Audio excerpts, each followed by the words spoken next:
বাবা, আমি ফিরে এসেছি তোমাদের কাছে। সে তো বুঝলাম তুমি ফিরে এসছো, কিন্তু তোমার সাথে এটা কে?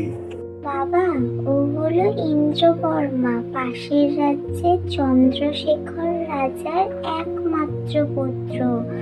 আমরা দুজনে দুজনকে বিয়ে করেছি। তোমরা কেন এমন করেছো? আমি তোমাদের বিয়ে মানবো না।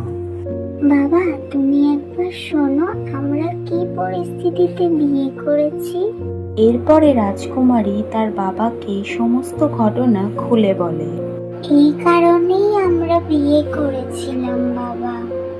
মহারাজ, আমি আপনার মেয়েকে খুব ভালোবাসি, আর আমি ওকে কোনোদিনও কোনো কষ্ট পেতে দেব না। আপনি দয়া করে আমাদের বিয়েটা মেনে নিন।